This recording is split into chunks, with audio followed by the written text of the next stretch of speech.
Merhaba, ben Doktor Mustafa Kalkan. Yeni bir video ile sizlerle birlikteyim. Bugün sizlere multivitaminlerden bahsetmek istiyorum. Birçoğumuz geçmiş hayatımızda hafif kendimizi yorgun, halsiz hissettiğimizde veya mevsim geçişlerinde yataktan zor kalktığımız günlerde televizyonda, radyoda bir multivitamin reklamı gördüğümüzde çözümün o multivitaminde olduğunu sanarak hayatımızın bir döneminde multivitamin kullanmışızdır. Multivitamin gerçekten gerekli mi? Aslında önce bunun cevabını vermek lazım. Bunun da cevabı aslında vitamin ve mineraller gerekli mi sorusunun cevabına dayanıyor. Evet, vitamin ve mineraller maalesef modern beslenmeyle birlikte ve modern yaşamın getirdiği bazı problemler sebebiyle gerekli hale geldi. Akılcı ve Bilimsel Takviye Rehberi isimli kitabımı okuyanlar da bilecektir. Başında vitamin ve minerallere neden ihtiyacımız var diye bir bölüm yazmıştım. Bu bölüm temel olarak 3 nedene dayanıyordu. 1. Gerçekten verimsizleşen topraklar. Son yıllarda yapılan analizlerde son 50 yılda toprakta ciddi anlamda vitamin ve mineral kaybı olduğu birçok çalışmayla kanıtlanmış durumda. Özellikle işte mineraller olan magnezyum, çinko gibi, selenyum gibi mineraller besinlerde artık 50 yıl önceye göre çok daha az bulunuyor. Bazı çalışmalarda %60, %70'lere varan bir kayıptan bahsediliyor. Bunun da temelinde özellikle topraklarda kullanılan zirai ilaçların topraktaki mineralleri bağlaması, artan tarım teknolojileriyle birlikte topraktan alınan verimin de artması, yani önceden işte toprak nadasa bırakılırken veya bir meyve elde edebilirken şimdi aynı topraktan 3 meyve elde edebilir hale gelmemiz. Dolayısıyla toprak içerisindeki vitamin ve minerali 10 meyveye bölüştüreceği yerde 30 meyveye veya sebzeye bölüştürmüş oluyor. Bunun gibi sebeplerle işte sebze, meyvelerde, yiyeceklerimizde gerçekten vitamin, mineral anlamında ciddi bir kayıp söz konusu. Her ne kadar biz kaloriye ulaşmada, besine ulaşmada bir problemimiz olmasa da kalori olarak hatta almamız gerekenden daha fazla beslenirken ve obezite toplumda her geçen gün artarken mikro besinler dediğimiz işte ihtiyacımız olan vitaminler, mineraller, amino asitler gibi mikro besinlerden mahrum kalıyoruz. Yani aslında içi boş besinlerle besleniyoruz desek abartmış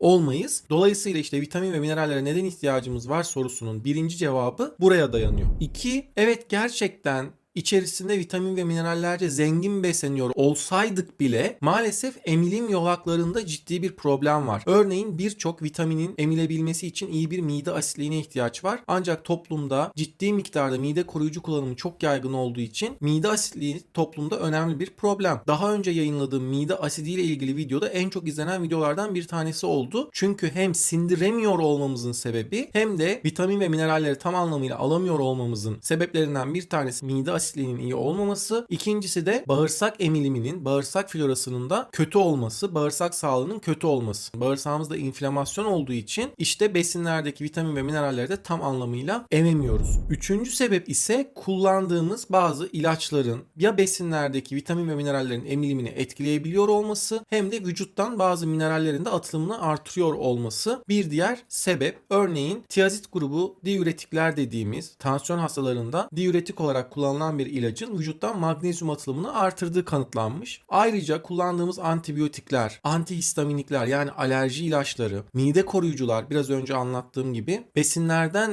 almamız gereken vitamin ve minerallerin de emilimini etkileyebiliyor. İşte bu 3 ana temelden dolayı vitamin ve minerallere ihtiyacımız söz konusu. Burada da hangi takviyeler sürekli hayatımızda olması lazım? Hangileri düzey takibine göre kullanılmalı? Hangileri de zaman zaman hayata dahil edilmeli? Zaten kitabımda detaylı bir şekilde anlatmıştım. İşte bu temelde 3 faktör nedeniyle vitamin ve minerallere ihtiyacımız var.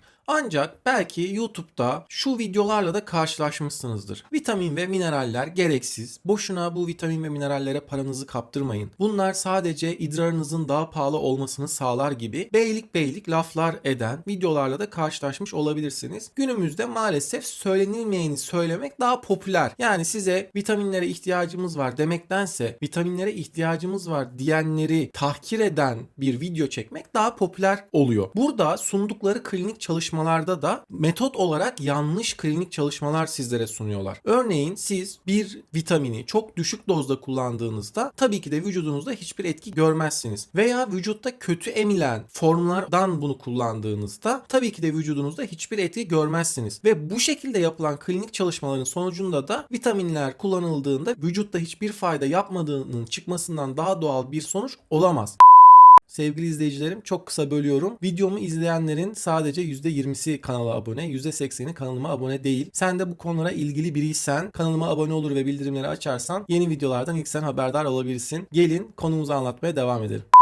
Ancak şahsen ben yüzlerce binlerce insan üzerinde doğru formda, doğru şekilde, doğru dozda vitamin, mineraller kullanıldığında nasıl faydalar gördüğünü deneyimledim. İşte burada da gerek multivitamin kullanırken gerekse izole, yani sadece magnezyum, sadece çinko takviyeleri gibi tekli vitamin, mineraller kullanırken de dikkat etmeniz gereken iki kriter karşımıza çıkıyor. Günümüzde işte piyasadaki multivitaminlerin en büyük problemi her şeyden az az içeriyor olmaları. Yani sırf ismi olsun diye çok küçük dozlarda her bileşen içeriyor. Yani çok az C vitamini, çok az çinko, çok az D vitamini, çok az kalsiyum gibi aslında vücut için çok da bir artısı olmayan dozlarda içeriğe sahip olmaları. İkincisi de vücutta görev alan biyoaktif formları içermemesi. Ne demek bu? Örneğin magnezyum videosunda da anlattığım gibi magnezyum oksit, magnezyum sülfat, magnezyum hidroksit gibi formlar kötü emilime sahip magnezyum formlarıdır. Ancak magnezyum sitrat, magnezyum glisinat, magnezyum treonat gibi, magnezyum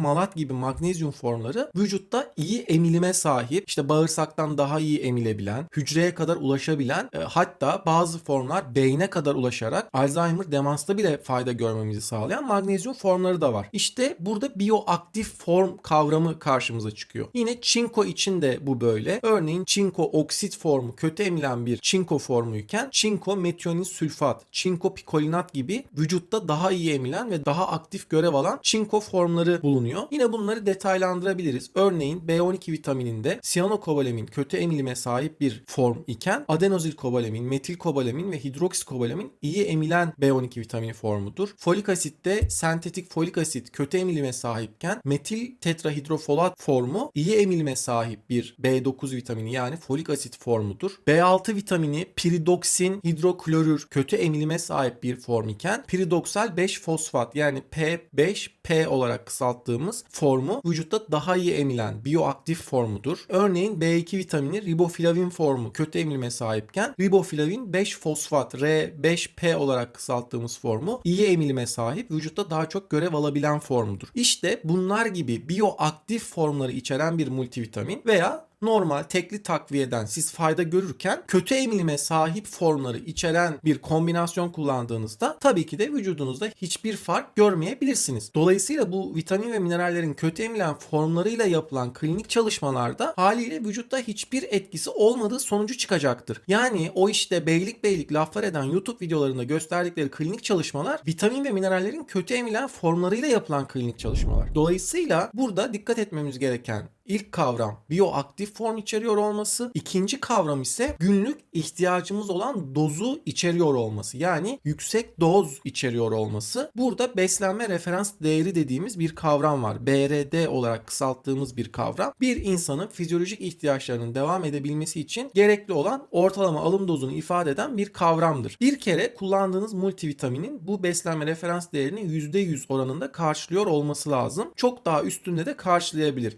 Çünkü bir de üst alım seviyesi dediğimiz yani alabileceğiniz maksimum seviyeyi gösteren bir değer de var. Yani BRD'nin %100 üzerinde olması sizi korkutmasın. Bazı vitamin ve minerallerde BRD %200, %300, %500 oranında da karşılayabilir. Örneğin B12 vitamininin günlük beslenme referans değeri 2,5 mikrogramdır. Ancak alabileceğiniz en yüksek doz 1000 mikrogramdır. Biz yeri geliyor günde 1000 mikrogram B12 kullandığımız durumlar da oluyor. Özellikle B12'yi yükseltmek istediğimiz durumlarda. Yani 2,5 mikrogram alıyor olmanız sizin vücudunuzdaki B12 seviyesi normalse ondan sonrasında idami olarak en az her gün almanız gereken dozu ifade ediyor. Ama zaten sizin depolarınız boşsa yeri geliyor 2,5 yerine 1000 mikrogram da yani 400 kat daha fazla da aldığımız durumlar olabiliyor. Bu beslenme referans değeri en az 100 olsun ancak 100'ün üzerinde olduğu durumlarda sizi korkutmasın. İşte kullandığınız bir multivitamin bir aktif formları içeriyor olması, iki bir derde derman olacak şekilde günlük ihtiyacınız olan dozları da içeriyor içeriyor olması dikkat etmeniz gereken kriterler arasında yer alıyor. İşte günümüzde birçok multivitamin Cem Yılmaz'ın dediği gibi little little into the middle, yani ortaya her şeyden az az bize bir tabak yap anlamında bir esprisi vardı. Aynı onun gibi her şeyden az az dozlar içeren, kötü emilen formları içeren multivitaminler de var. Tabii ki de bu multivitaminleri kullandığınızda vücutta beklediğiniz gibi fayda görmeyebilirsiniz. Bir diğer multivitaminlere dikkat etmeniz gereken husus da amaca göre ek bileşenler olabilir. Örneğin vücutta antioksidan sistemi desteklemek amacıyla bir alfa lipoik asit içeriyor olabilir. Odaklanma, dikkat, anksiyete ve nöronal sistemi hedefleyen bir teanin içeriği olabilir. Veya metabolik sistem, insülin direnci ve diyabete yönelik olarak inositol gibi yardımcı bileşenler olabilir. Veya kardiyovasküler sistemi desteklemek adına bitkisel polifenoller içeren yardımcı bileşenler olursa bu da diğer multivitaminlere göre bir artı olacaktır. Multivitamin kullanırken dikkat etmeniz gereken bir diğer husus da vücutta birikme riski olan bileşenler içeren multivitaminleri uzun süre kullanmak. Daha önce yayınladığım demir fazlalığı videosunda da bahsetmiştim. Örneğin kullandığınız multivitaminde demir içeriği varsa ve özellikle kadınlar sürekli kan kaybettiği için sürekli demir eksikliği oluşuyor ama erkeklerde bir kan kaybı söz konusu olmadığı için erkeklerde demir vücuttan kolay kolay çıkmıyor. Mesela kullandığınız bir multivitamin demir içeriyorsa ve siz bunu çok uzun aylar boyunca kullanıyorsanız vücutta demir birikmesine sebep olabilir. Yine onun yanında belki kullandığınız başka takviyelerde olan bileşenler olabilir. Mesela başka bir takviyeden de selenyum alıyor olabilirsiniz. Kullandığınız multivitaminden de selenyum alıyor olabilirsiniz. Dolayısıyla selenyum dozu almanız gerekenden çok daha fazla alıyor olabilirsiniz. Bu nedenle diğer kullandığınız vitaminlerin içeriğiyle kullandığınız multivitamini de karşılaştırmanız, vücutta birikme riski olan şeyler var mı? Bunları iyi analiz etmeniz sizin için faydalı olacaktır.